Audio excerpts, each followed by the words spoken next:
Topic आ रहा है संयुक्त राष्ट्र संघ। अब हम लोग जो बात करेंगे वो कर रहे हैं सेकंड यूनिट सेकंड।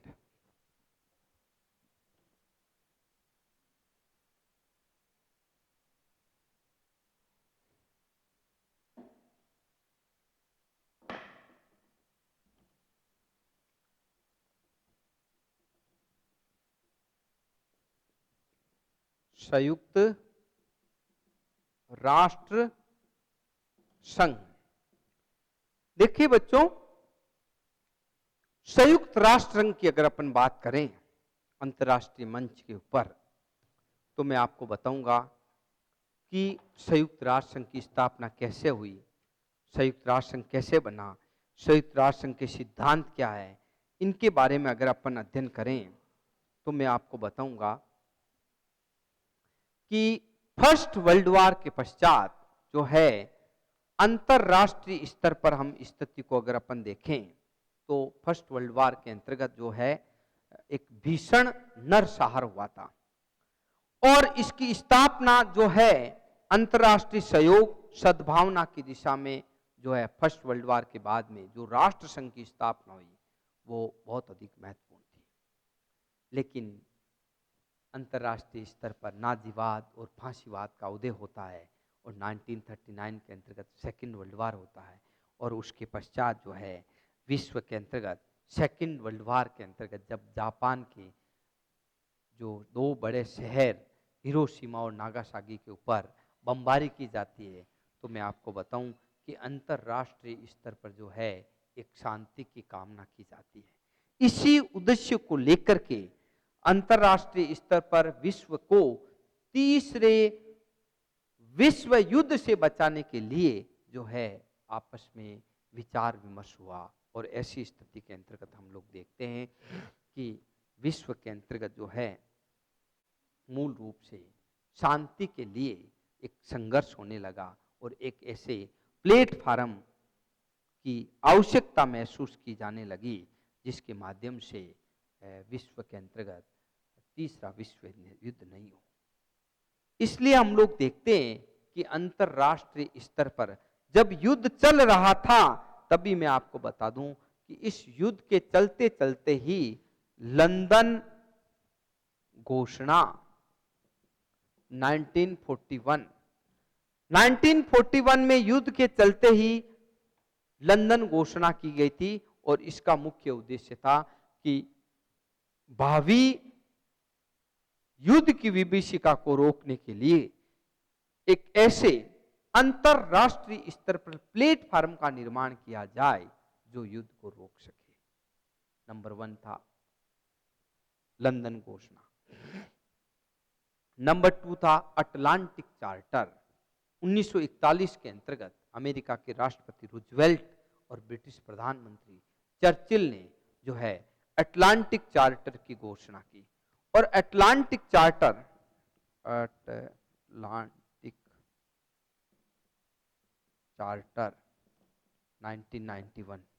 1991 के अंतर्गत अटलांटिक चार्टर की घोषणा की थी और उसके पश्चात संयुक्त राष्ट्र घोषणा, संयुक्त राष्ट्र घोषणा 1942 के अंतर्गत की गई थी। 1942 के अंतर्गत जो है संयुक्त राष्ट्र घोषणा की गई थी और इसमें 26 राष्ट्रों ने मिलकर के हस्ताक्षर किए, जिसमें यह कहा गया था कि हम आपस में मिलजुल करके एक प्रतिज्ञा लेते हैं कि धुरी राष्ट्रों के विरुद्ध जो है हम लोग एकजुट होकर के आगे युद्ध नहीं करेंगे। फिर 30 अक्टूबर 1943 1943 मास्को घोषणा 1943 के अंतर्गत मास्को घोषणा की गई थी और इसका मूल उद्देश्य था संयुक्त राष्ट्र संघ की स्थापना। नेक्स्ट आया था तेहरान सम्मेलन। तेहरान सम्मेलन की बात करें हम, तेहरान सम्मेलन 1943 के अंतर्गत तेहरान शिखर सम्मेलन रखा गया था और तेहरान सम्मेलन का मुख्य उद्देश्य था कि चर्चिल, रूजवेल्ट और स्टालिन के बीच में हुआ और इनका मूल उद्देश्य यह था कि युद्ध की विभीषिका को रोका जा सके। उसके पश्चात जो है डरबन ऑक्स सम्मेलन, हम डरबन ऑक्स सम्मेलन की बात करें तो हम लोग देखते हैं कि 1946 डरबन ऑक्स 1940 जो है 4 के अंतर्गत, 4 के अंतर्गत डरबन ऑक्स सम्मेलन किया गया था और इसका जो मूल उद्देश्य था कि मूल रूप से वाशिंगटन के अंतर्गत ये सम्मेलन हुआ और इसका मूल उद्देश्य था अंतरराष्ट्रीय स्तर पर जो प्रस्ताव आए थे उन पर विचार विमर्श करना। और नेक्स्ट आया था याल्टा सम्मेलन 1944 के अंतर्गत, रूजवेल्ट, चर्चिल, याल्टा सम्मेलन 1944 के अंतर्गत जो है याल्टा सम्मेलन हुआ और उसके पश्चात सैन फ्रांसिस्को सम्मेलन।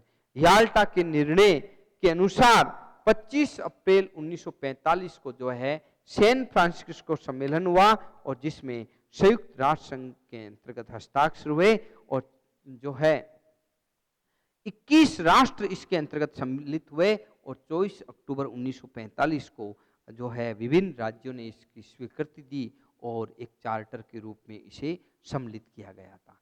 तो जो संयुक्त राष्ट्र संघ की जो भूमिका बनी सेकेंड वर्ल्ड वॉर जो चला, वो उस युद्ध काल के अंतर्गत ही महाशक्तियों ने यह सोच लिया था कि युद्ध की विभीषिका को रोकने के लिए हमें अंतरराष्ट्रीय स्तर पर एक ऐसे शक्तिशाली संगठन की आवश्यकता है जो भावी तीसरे विश्व युद्ध को रोक सके, और वो था संयुक्त राष्ट्र संघ। और ये 24 अक्टूबर 1945 के सैन फ्रांसिस्को सम्मेलन के अंतर्गत जो है संयुक्त राष्ट्र संघ की स्थापना की गई थी। ये जो संयुक्त राष्ट्र संघ था, जो इसके चार्टर के अंतर्गत जो प्रमुख उद्देश्य थे, वो सबसे पहला अगर इनके उद्देश्यों को देखें तो अंतरराष्ट्रीय स्तर पर शांति व्यवस्था कायम करना। नंबर 2, अंतरराष्ट्रीय विवादों का शांतिपूर्ण समाधान करना। नंबर 3, राष्ट्रों के आत्मनिर्णय और उपनिवेशवाद विघटन की प्रक्रिया को गति देना। नंबर 4, सामाजिक, आर्थिक, सांस्कृतिक एवं मानवीय क्षेत्रों में सहयोग प्रदान करना। इन 4 के आधार पर हम लोग कह सकते हैं कि संयुक्त राष्ट्र संघ ने शांति का पैगाम या नॉन वायलेंस एंड पीस, अहिंसा और शांति के द्वारा विश्व को एक ऐसा प्लेटफॉर्म दिया जिसके माध्यम से हम लोग कह सकते हैं कि विश्व के अंतर्गत शांति कायम होगी। संयुक्त राष्ट्र संघ के जो है मूल रूप से जो हम लोग देखते हैं, इसके बारे में सिद्धांतों की बात करें, संयुक्त राष्ट्र संघ के जो सिद्धांत हैं वो संयुक्त राष्ट्र संघ के संविधान के आर्टिकल अनुच्छेद 1 में चर्चा की गई है और उसमें कहा गया है, नंबर 1 आता है सार्वभौमिक समानता। संयुक्त राष्ट्र संघ के सिद्धांतों में नंबर 1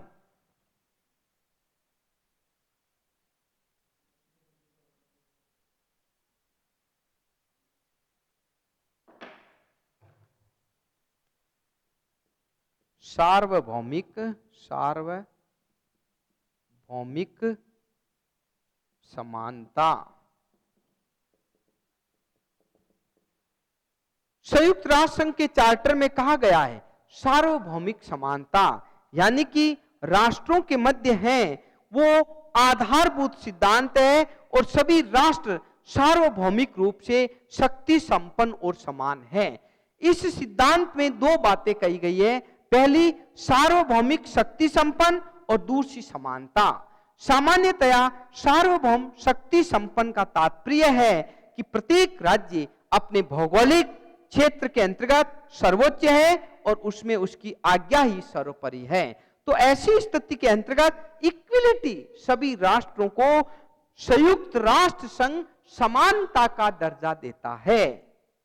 मार्टिन बैंडविच का कोटेशन है कि संयुक्त राष्ट्र संघ के सदस्य राज्यों की प्रभुसत्ता सीमित है, अर्थात चार्टर पर हस्ताक्षर करके उन्होंने अपने कुछ ऐसे अधिकार जिन्हें वे इससे पहले अपनी स्व इच्छा से प्रयुक्त कर सकते थे, संयुक्त राष्ट्र संघ को हस्तांतरित कर दिए गए हैं। अर्थात सभी राष्ट्र उसकी एकता और अखंडता को बनाए रखेंगे। नंबर 2, सद्भावना। सद्भावना, सद्भावना की अगर अपन बात करें तो मैं ये कहना चाहूंगा संयुक्त राष्ट्र संघ का दूसरा मूलभूत सिद्धांत है, और इस सिद्धांत के अनुसार है कि सभी राष्ट्र चार्टर के अनुसार अपने कर्तव्यों का पालन करने के लिए वचनबद्ध है। यह कोई नवीन विचार नहीं है, अंतरराष्ट्रीय विधि का एक प्रमुख सिद्धांत है कि संधि जनित पालन कर्तव्य का दायित्व पालन करना अनिवार्य होगा, यानी कि सद्भावना बनाए रखेंगे। नंबर 3, विवादों का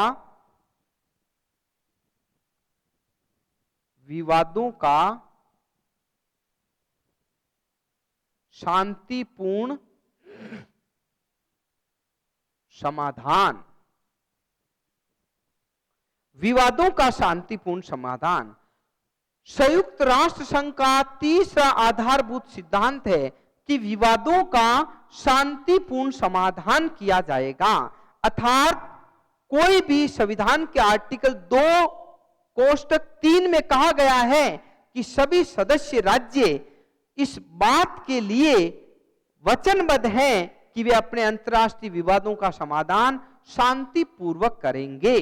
विश्व की सुरक्षा, शांति और न्याय संकट में न पड़े, अतः जो अंतरराष्ट्रीय स्तर पर जो स्थिति की गई है उसके अंतर्गत इस बात का प्रयोग किया गया। नेक्स्ट आता है धमकी एवं बल प्रयोग नहीं। धमकी एवं बल प्रयोग नहीं। संयुक्त राष्ट्र संघ के चार्टर में यह व्यवस्था दी गई है कि कोई भी सदस्य राज्य किसी भी देश की राजनीतिक स्वतंत्रता के विरुद्ध न तो शक्ति का प्रयोग करेगा और न धमकी देगा, और न ऐसा आचरण करेगा जो संयुक्त राष्ट्र के उद्देश्यों के प्रतिकूल हो। इस प्रकार धमकी अथवा बल प्रयोग का चार्टर में निषेध माना गया है। तो ऐसी स्थिति के अंतर्गत संयुक्त राष्ट्र संघ के में इस बात पर बल दिया गया है कि कोई भी सदस्य राष्ट्र सदस्य रहते हुए धमकी या बल प्रयोग का प्रयोग नहीं करेगा। नंबर 5, सहायता। संयुक्त राष्ट्र संघ के सिद्धांत में यह बल दिया गया है कि संयुक्त राष्ट्र संघ एक दूसरे की सहायता करेगा और जरूरत पड़ने पर उसकी जो है सरकारी और गैर सरकारी रूप से सहायता करेगा। तो ऐसी स्थिति के अंतर्गत हम लोग देखते हैं कि संयुक्त राष्ट्र संघ के द्वारा सभी राष्ट्रों को सहायता प्रदान की जाएगी, और किसी भी राष्ट्र के विरुद्ध कोई कार्रवाई करता है कोई भी राष्ट्र, तो संयुक्त राष्ट्र संघ उसके विरुद्ध जो है सामूहिक कार्रवाई समझ करके सहायता प्रदान करेगा। नेक्स्ट आता है गैर सदस्य राज्यों से संबंध सिद्धांत। गैर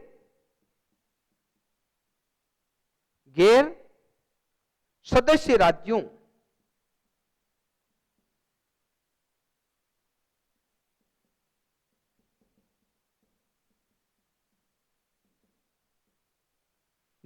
जो छठा सिद्धांत है कि चार्टर की धारा 2 उप धारा 6 में कहा गया है कि शांति बनाए रखने के लिए जहां तक आवश्यक होगा यह संस्था सभी राज्यों के लिए व्यवस्था करेगी जो इसका सदस्य नहीं है। तो ऐसी स्थिति के अंतर्गत हम लोग देखते हैं कि संयुक्त राष्ट्र संघ ने अपने सिद्धांतों के अंतर्गत इस बात पर बल दिया गया है कि कोई भी राष्ट्र है वो मूल रूप से समानता, सद्भावना, सार्वभौमिकता के आधार पर इसका पालन करेगा।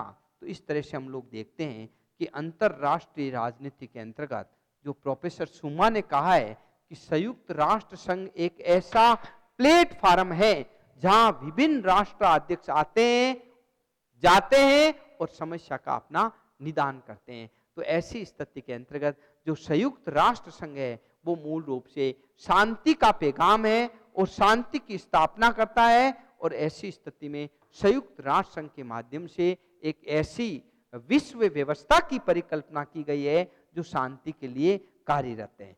अब आता अपने संयुक्त राष्ट्र संघ के अंग नंबर 1 आता है महासभा।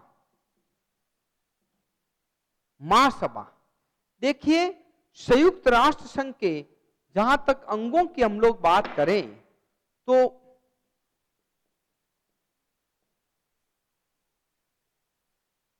महासभा की हम लोग बात करें तो आपको मैं बता दूं कि महासभा जो है वो जनरल असेंबली संयुक्त राष्ट्र संघ का सबसे महत्वपूर्ण और सबसे बड़ा और सबसे अधिक लोकप्रिय सदन है, लोकप्रिय सभा महासभा है। और यह संयुक्त राष्ट्र संघ का केंद्रीय निकाय है। ईपी चेज ने कहा है इस बारे में कि महासभा संयुक्त राष्ट्र संघ का केंद्र बिंदु है। यह न तो अपना स्थान त्याग सकती है और न अपनी महत्वपूर्ण स्थिति के लिए किसी दूसरे अंग को भागीदार बना सकती है। अर्थात ये जो महासभा है वो संयुक्त राष्ट्र संघ की आपकी प्रमुख रूप से पार्लियामेंट है, विधानसभा है। अंतर केवल इतना ही है कि इसके निर्णय बाध्यकारी नहीं होते हैं। तो ये एक तरह से जो सीनेटर बैंडन वर्ग ने कहा है कि संयुक्त राष्ट्र संघ की महासभा विश्व की, संसार की नगर सभा है।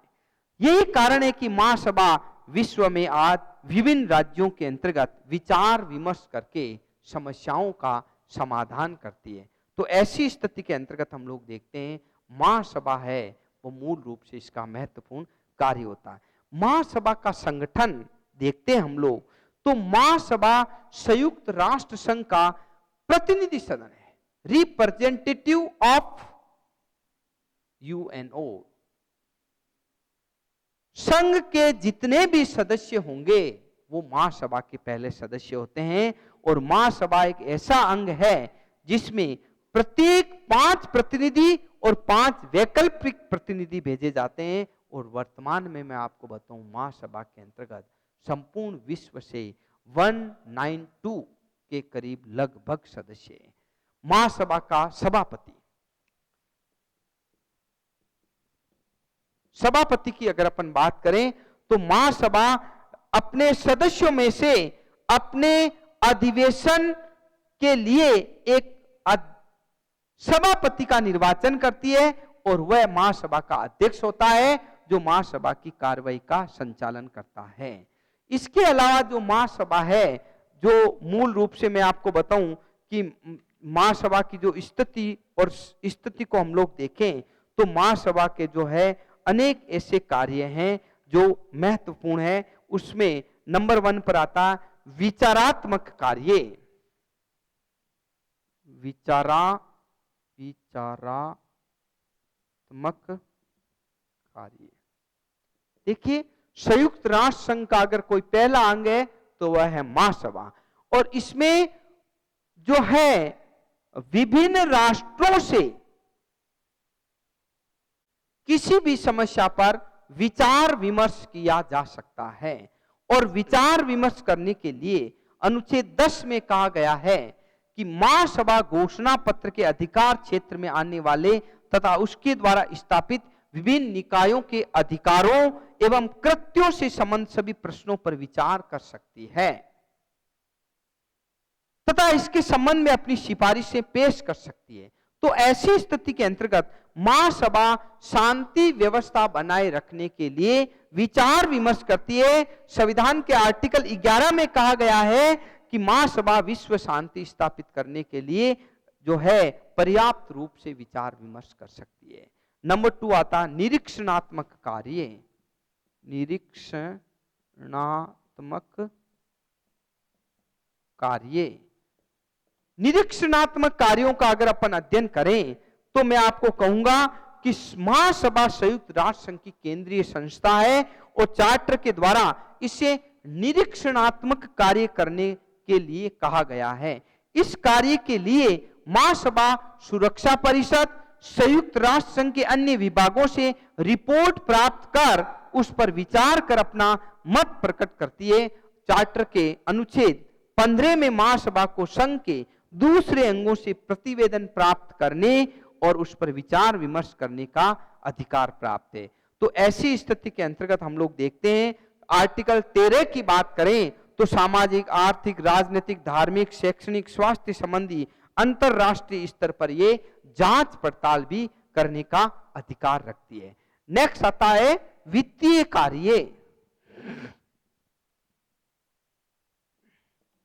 वित्तीय कार्यों की अगर अपन बात करें तो महासभा का सर्वाधिक महत्वपूर्ण कार्य संयुक्त राष्ट्र संघ की वित्तीय व्यवस्था से संबंधित है।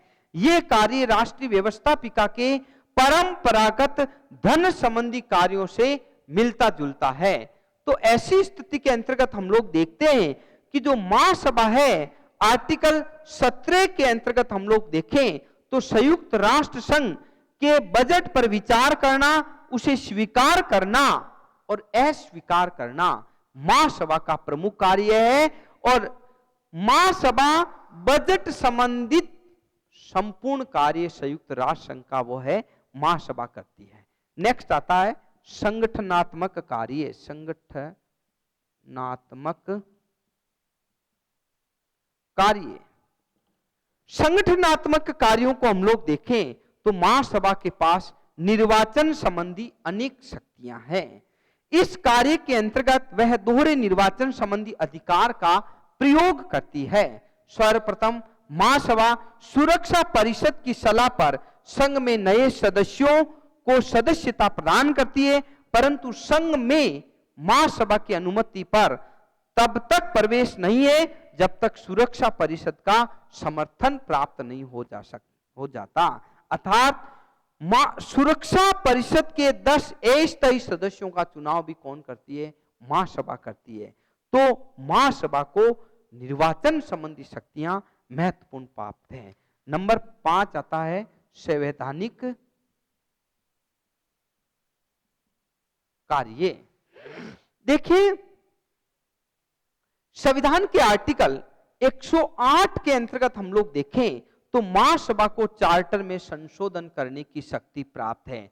महासभा को सुरक्षा परिषद के साथ मिलकर चार्टर पर विचार विमर्श करके सामान्य सम्मेलन बुलाने का अधिकार प्रदान किया गया है। तो इस सम्मेलन में संशोधन 2/3 सदस्यों के द्वारा पारित करने के पश्चात जो है चार्टर में कोई भी संशोधन कार्य किया जा सकता है। तो ऐसी स्थिति के अंतर्गत हम लोग देखते हैं जो महासभा है वो महत्वपूर्ण कार्यों का संपादन करते हैं। एक जो सबसे बड़ा पॉइंट आ रहा है महासभा के अंतर्गत बच्चों, मैं बताता हूं आपको, शांति के लिए एकता प्रस्ताव। देखिए, शांति के लिए एकता प्रस्ताव क्या है, इसके अंतर्गत थोड़ा मैं आपको डिफाइन करूंगा कि सुरक्षा परिषद में क्या होता है कि वीटो का प्रयोग होता है। और वीटो का प्रयोग ऐसा है कि कोई भी 5 में से जो महाशक्तियां हैं, अमेरिका है, रूस है, आपका चीन है, ब्रिटेन है और फ्रांस है, तो इन 5 महाशक्तियों में से कोई भी एक वीटो का प्रयोग कर देता है तो वो प्रस्ताव पारित नहीं होता है। लेकिन हुआ ये कि कोरिया की युद्ध की पृष्ठभूमि को अगर अपन देखें तो 3 नवंबर 1950 को महासभा के अंतर्गत शांति के लिए एकता प्रस्ताव पारित हुआ था।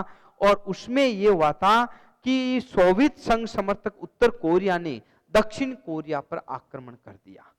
साम्यवादी चीन भी उत्तर कोरिया की मदद कर रहा था। इस समय साम्यवादी चीन की सदस्यता के प्रश्न को लेकर सोवियत संघ ने सुरक्षा परिषद का बहिष्कार कर रखा था। उसका प्रतिनिधि सुरक्षा परिषद के कार्यों में भाग नहीं ले रहा था। किसका? सोवियत संघ का। तो सोवियत संघ की अनुपस्थिति के कारण सुरक्षा परिषद बड़ी तेजी से कार्य कर रही थी। वह उत्तरी कोरिया के विरुद्ध सशस्त्र कार्रवाई प्रारंभ करने में सफल हो रही थी।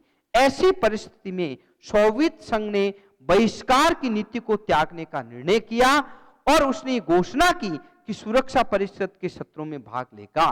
सोवियत संघ की इस घोषणा से पश्चिमी राष्ट्र जो है स्तंभ रह गए, क्योंकि जब सोवियत संघ ने एक तरफा निर्णय ले लिया कि मैं नहीं जाऊंगा, लेकिन जब एकदम घोषणा की कि सुरक्षा परिषद की कार्य प्रणाली में भाग लूंगा, तो इससे ये आकांक्षा उत्पन्न हो गई कि सोवियत संघ अपने निःशस्त्र अधिकार का प्रयोग करेगा और कोरिया में संयुक्त राष्ट्र सेना की प्रभावशीलता को नष्ट करने का प्रयत्न करेगा।